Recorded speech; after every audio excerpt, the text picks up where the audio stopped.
mga kapwa mag-aaral, guro, magulang, panauhin pinarangal. Ngayong Agosto, buwan ng wika'y pinagdiriwang. Sa puso ng bawat isa'y damdaming makabayan. Ngayon ay ating saksihan sa tanghalang ito ang tagisan ng isip, dibdib at puso. Tungkol sa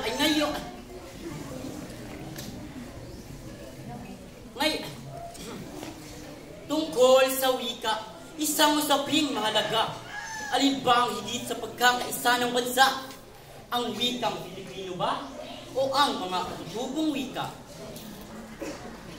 Ang tanong ay malinaw, ang tema ay makabansa. Alin ba ang higit sa pagkakaisa ng bansa? Makata A, ikaw ang unang magsalita. Ako'y kumakatawan sa wikang Pilipino. Wika ng pabansa, tinig ng bawat Pilipino. Ako'y nalinlang mula sa maraming salinlahi. Isang wika ng bayan para sa pagkakabuklod-bulit. Ako'y ginagamit sa batas at edukasyon, sa balita, sa tanghalan at sa bawat diskusyon. Ako ang wika sa araw-araw na usapan. Ako ang daluyan ng pangarap at kaalaman. Kung wikang pagkakaisa ang pag-usapan, hindi ba ako ang siyang nagbuklod ng bayan? Isang wika para tayong maging isa.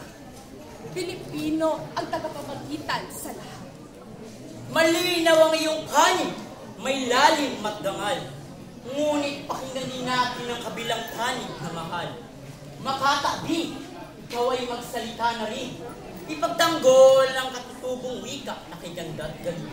Ako ay katutubong wika mula sa lupa at puso. Ako ang unang tinig ng mga linunot bayani ng dugo. Ako si Sibalet, Tausug, Ifugao, Maranao. Ako'y buhay na kasaysayan sa wikang ina at ama ko.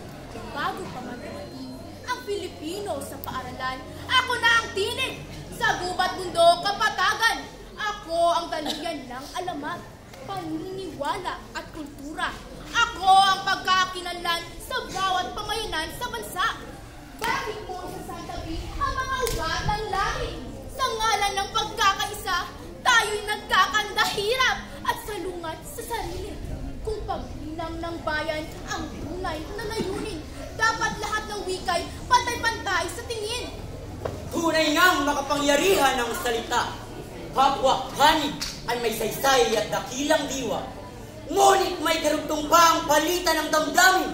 Kaya't ipagpatuloy pa natin ang talakayan na matinik at mas malalim.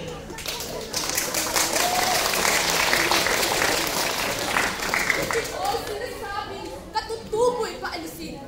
Ngunit paano natin sila maisasalin kung walang isang wikang ating gagamitin? Hindi uunlad ang adhikaing marupit. Pilipino ang tagapamagitan sa lahat. Luzon, Visayas at Mindanao, iisang tinig at lakas. Kung bawat isa sa sariling wika'y kakapit, bansa natin magkawatak-watak sa huli. Ngunit hindi ba sa iyong pagsasabi, parang kami walang silbi o halaga sa lipunan at lahi? Ang tunay na pagkakaisa ay hindi pagkakapareho. Ito'y paggalang at pagtanggap sa pagkakaiba ng bawat tao. Kung tayo'y may isang wika, ngunit kinalimutan ang sarili, hindi ba tayo bansa na walang alaala at pagkakilanlan sa kasaysayan mismo? Ang pagkakaisa ay hindi pagpapatahimik sa iba. Ito'y pagbibigay tinig sa bawat katutubo ng bansa. Mga mag-aaral, mga guro, ating pag-isipan na ang wika ay hindi pa sa letra at palakpakan.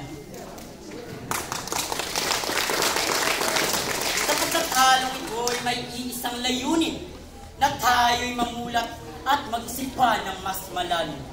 Hindi Pilipino laban sa katutubong wika, kundi Pilipino kasama ang bawat katutubong wika.